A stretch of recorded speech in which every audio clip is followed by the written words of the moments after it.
What's up guys, Sanjyot Keer here, welcome to YFL। आज मैं आप सबके लिए बनाने वाला हूँ अस्सल कोल्हापुरी मटन आणि तांबडा पांढरा रस्सा।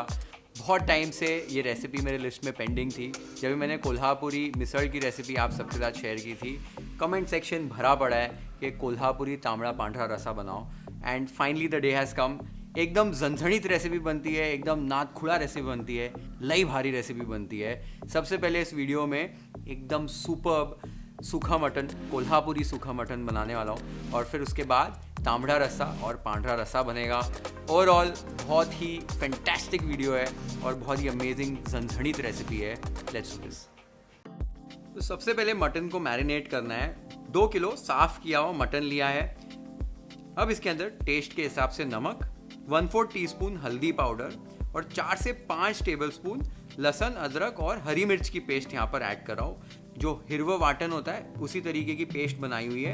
ये ऐड करके सारी चीज़ों को अच्छे से मिला लीजिए। अगर आपको पांढरा रस्सा एकदम ही वाइट चाहिए तो हल्दी को आप स्किप कर सकते हैं। तो मैंने मटन को अच्छे से मिला लिया है लहसुन, अदरक, चिली की पेस्ट के साथ, और इस स्टेज पर आप मटन को ओवरनाइट मैरिनेट कर सकते हो। अगर आपके पास टाइम नहीं है तो आप मटन को इमीडिएटली भी बना सकते हो, बहुत अच्छा बनता है। तो मटन को अभी हमें पकाना है, एक स्टॉक बनाना है। वो कैसे करते हैं वो देख लेते हैं।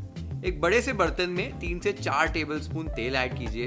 तेल एक बार गर्म हो जाए तब इसमें 2 मीडियम साइज के प्याज आपको ऐड करने हैं। प्याज ऐड करने के बाद हाई फ्लेम पर इन्हें ट्रांसलूसेंट होने तक पकाना है आपको। ट्रांसलूसेंट यानी हल्के से नरम हो जाए प्याज, तब तक पकाना है। एक बार प्याज आपका पक जाए तब इसके अंदर आप मटन जो है वो ऐड कर दीजिए। मटन ऐड करने के बाद 10 मिनट तक आपको हाई फ्लेम पर ही इस मटन को पकाना है, या जब तक कि मटन जो है अपना पानी छोड़ना शुरू नहीं कर देता है तब तक पकाना है। तो आप देख सकते हो 10 मिनट के बाद मटन कुछ इस तरीके से पानी छोड़ना शुरू कर देगा।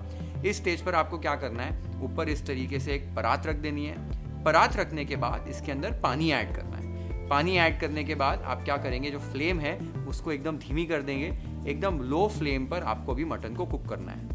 मटन टोटल आप लगभग 1 घंटे के लिए कुक करेंगे अप्रॉक्सीमेटली।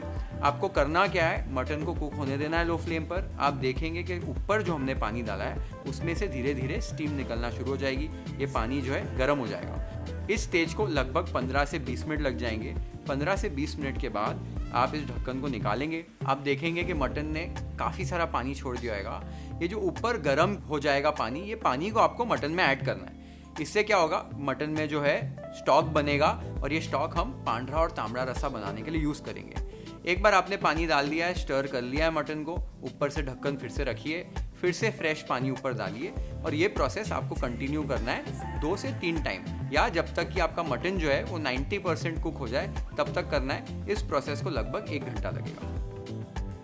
तो मटन को पकाना है किस तरीके से मैंने आपको भी बताया। ऐसे ऊपर जो परात रख के पानी डाला जाता है, महाराष्ट्रियन कुकिंग में बहुत यूज़ किया जाता है। इससे क्या होता है, ऊपर पानी जो है वो ठंडा होता है, रेगुलर रूम टेम्परेचर वाला होता है, नीचे स्टीम होती है। स्टीम जब भी ऊपर परात को टच होती है वो वापस से कंडेंस होकर नीचे आ जाती है। तो स्टॉक जो है बनता रहता है अंदर मटन का, अच्छा प्रेशर क्रिएट होता है, और मटन जो है एकदम सॉफ्ट और टेंडर बनता है और जल्दी पकता है। तो आपको एक चीज़ का ध्यान देना है, घड़ी घड़ी बर्तन ऊपर से निकालना नहीं है, ढक्कन जो है खोलना नहीं है। बस 2 से 3 बार 1 घंटे के ड्यूरेशन में आपको ये चीज़ करनी है, और आपका मटन एकदम परफेक्ट बनेगा और अच्छा स्टॉक भी बन जाएगा। अगर थोड़ा रस्सा ज़्यादा बनाना चाहते हो तो पानी थोड़ा ज़्यादा डालिए, लेकिन फिर जो आपका मटन का जो फ्लेवर है, जो स्टॉक की पोटेंसी है, वो थोड़ा सा डाइल्यूट हो जाएगी। तो ये चीज़ का ध्यान देना है। तो मटन को इस तरीके से आपको पकाना है। तो अब जब तक मटन पक रहा है तब तक मैं क्या करने वाला हूँ, इस मटन का वाटन तैयार करना है। तो कोल्हापुरी मटन के लिए एक वाटन तैयार करना है। वो वाटन की तैयारी कैसे की जाती है वो देख लेते। तब तक मटन को मैं इसी तरीके से साइड पर पकने देता हूँ। एक पैन को हाई फ्लेम पर अच्छे से गर्म कर लीजिए। गर्म हो जाए पैन, फिर फ्लेम को एकदम लो कर दीजिए। अब इसके अंदर 3 टेबलस्पून साबुत धनिया, 2 टेबलस्पून जीरा, 6 से 7 हरी इलायची, 3 बड़ी इलायची, 3 इंच दालचीनी, 2 चक्री फूल यानी स्टार एनिस, 1 टीस्पून शाहजीरा और 4 तेज पत्ते। इन मसालों को आपको अभी हल्की आंच पर धीरे धीरे से भून लेना है, जब तक कि इसमें से थोड़ी सी खुशबू आना नहीं शुरू हो जाती है। एक बार इनमें से खुशबू आना शुरू हो जाए तब फ्लेम को ऑफ कर दीजिए। फिर इसके अंदर 3 टेबलस्पून सफ़ेद तिल और 1 टेबलस्पून खसखस ऐड कीजिए। इन्हें अभी बस पैन गरम है, वही पैन के अंदर हल्का सा भून लीजिए। एक बार आपके मसाले भून जाए तो इन्हें एक बोल के अंदर ट्रांसफर कर लीजिए। अब इसी पैन के अंदर एक होल चॉप किया हुआ सूखा खोपरा डाल रहा हूँ, जो ड्राई किया हुआ कोकोनट होता है। अब इस ड्राई कोकोनट को आपको धीरे धीरे हल्की आंच पर भून लेना है जब तक कि ये गोल्डन ब्राउन नहीं हो जाता है। एक बार आपका जो खोपरा है वो अच्छे से गोल्डन ब्राउन हो जाए तो इसे भी उसी बोल के अंदर ट्रांसफर कर दीजिए। अब इसी पैन के अंदर 2 से 3 टेबलस्पून तेल ऐड कीजिए। साथ ही में 8 मीडियम साइज के मैंने प्याज स्लाइस करके रखे हैं, वो ऐड कर रहा हूँ।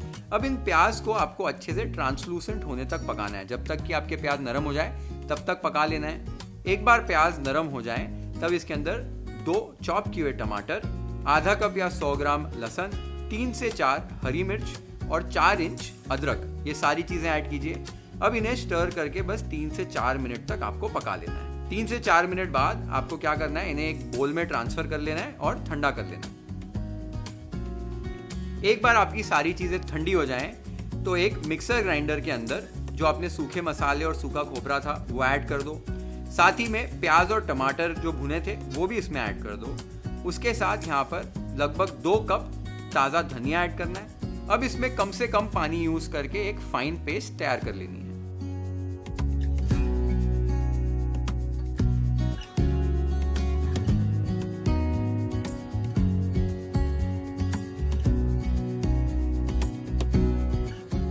तो आप देख सकते हो मैंने एकदम कम पानी यूज करके एक फाइन पेस्ट में से पीस लिया है और हमारा वाटन जो है वो रेडी हो गया है। तो सूखा मटन और तांबड़ा रस्सा के लिए हमारा वाटन रेडी हो गया है। अब पांढरा रस्सा जो बनता है उसके लिए वाटन जो है वो अलग बनता है, वो भी वाटन फटाफट बन जाएगा, बना लेते हैं। एक पैन को अच्छे से गर्म कर लीजिए, फिर फ्लेम को लो कर लीजिए। अब इसके अंदर 1 टेबलस्पून जीरा, 1 टेबलस्पून सफ़ेद तिल, आधा टेबलस्पून खसखस। अब ये तीनों चीज़ों को कुछ ही सेकेंड्स के लिए आपको ड्राई रोस्ट करना है। एक बार मसाले ड्राई रोस्ट हो जाएं तब इन्हें एक प्लेट में ट्रांसफर कर लीजिए। अब उसी पैन में 1 से 2 टेबलस्पून तेल ऐड करना है। अब इसके अंदर एक बड़ा स्लाइस किया हुआ प्याज, आधा इंच अदरक, 5 से 6 कलियां लहसुन की और 6 से 7 काजू, ये सारी चीज़ों को स्टर करते हुए मीडियम फ्लेम पर पका लीजिए जब तक कि प्याज जो है वो नरम नहीं हो जाते हैं। एक बार प्याज नरम हो जाएं तभी इन्हें सेम प्लेट में ट्रांसफ़र कर लीजिए और अच्छे से ठंडा कर लीजिए। एक बार सारी चीज़ें ठंडी हो जाएं तब इन्हें एक मिक्सर ग्राइंडर में ऐड करके कम से कम पानी ऐड करके एक फाइन पेस्ट तैयार कर लीजिए।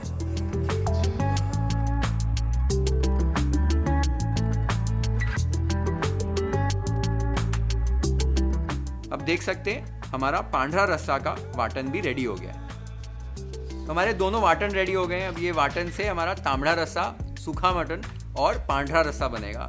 साथ ही में मैंने मटन को पका लिया है, लगभग 1 घंटे के लिए पक रहा है ये। इसे चेक कर लेते हैं अभी कि मटन हमारा किस तरीके से पका है। तो ढक्कन निकाल के चेक कर लेते हैं। आप देख सकते हो कि मटन का स्टॉक बहुत अच्छी तरीके से रेडी हो गया है। मटन भी जो है हमारा 85 to 90% कुक हो चुका है। अब ये जो स्टॉक है इसे हम अलग अलग रस्सा बनाने के लिए और सूखा मटन में भी थोड़ा यूज़ करेंगे।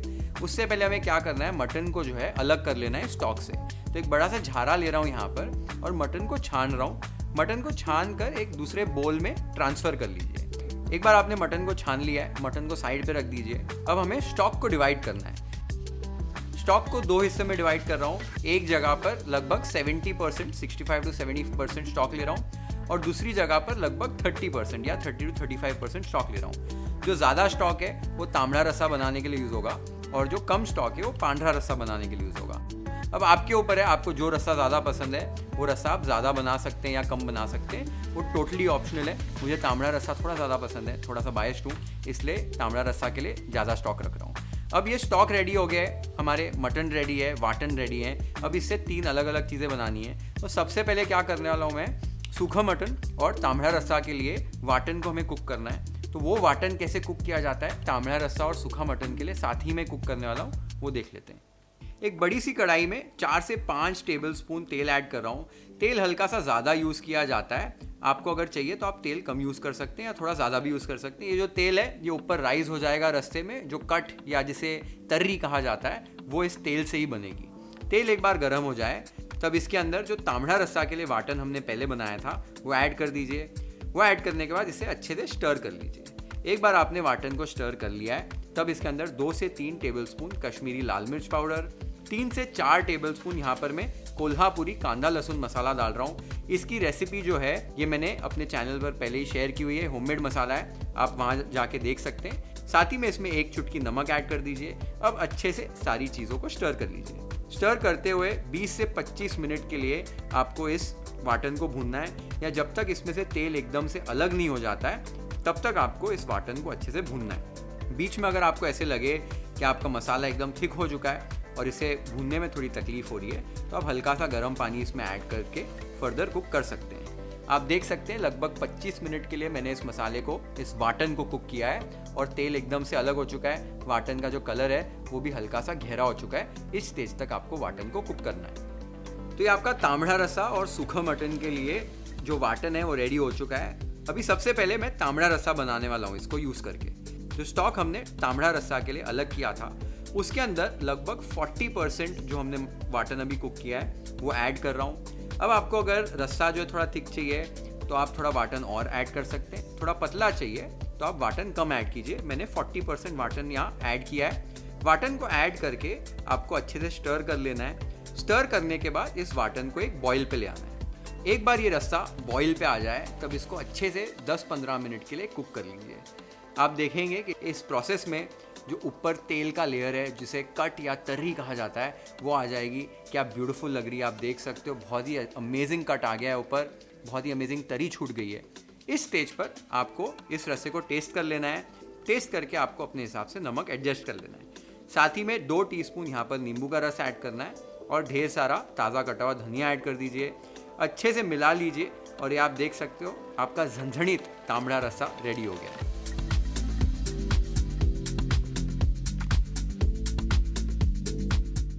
अब बाकी का जो मसाला बचा है उसे हम सूखा मटन बनाएंगे।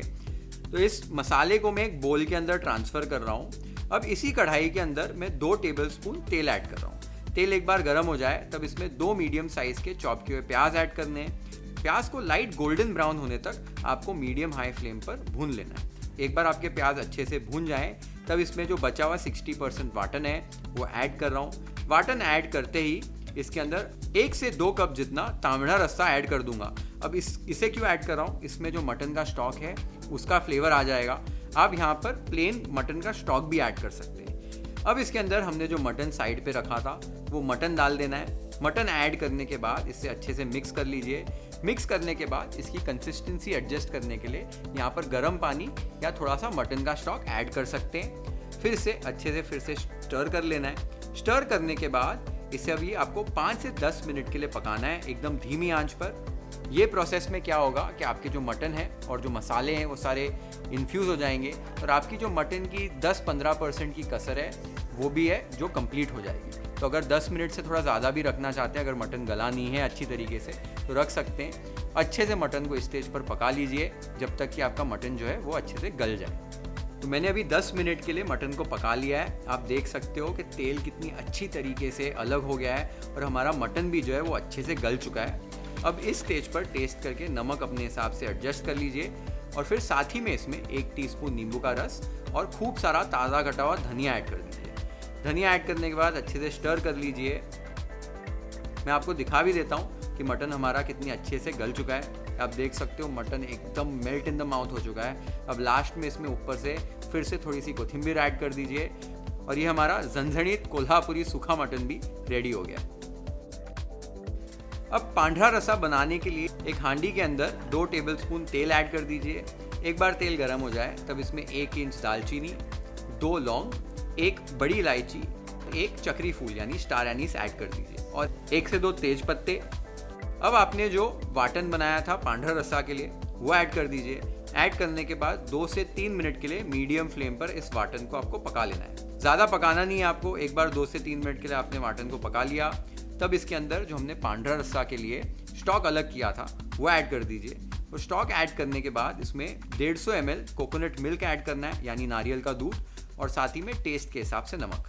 अब सारी चीज़ों को अच्छे से मिला लीजिए और एक उबाल पे ले आइए, एक बॉईल पे ले आइए। आप देख सकते हो बॉईल आ चुका है। इस स्टेज पर आप एक बार टेस्ट कर लीजिए इस पांढरा रस्सा को और नमक को अपने हिसाब से एडजस्ट कर लीजिए। और अब आप देख सकते हो आपका पांढरा रस्सा भी रेडी हो गया। तो हमारा झणझणीत असल कोल्हापुरी सुखा मटन आणि तांबडा पांढरा रसा रेडी हो गया है। तीनों कॉम्पोनेंट्स रेडी हो गए और आपने देखे कि क्या ब्यूटीफुल बने।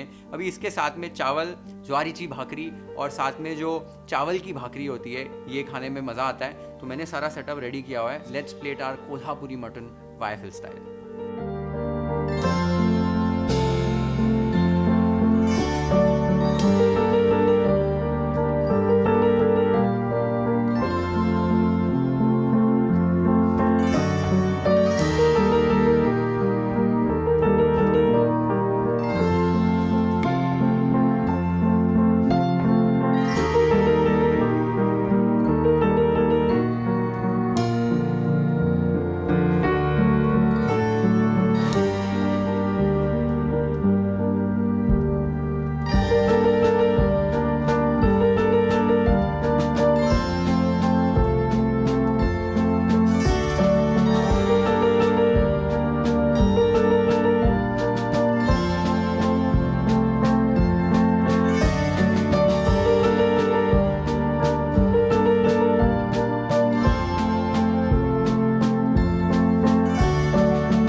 तो गाइस, क्या मटन बना है, एकदम झनझनीत, एकदम धमाकेदार, क्या फ्लेवर्स हैं। और इसमें जो तांबड़ा रस्सा का फ्लेवर आया है, मैं आपको क्या ही बताऊं।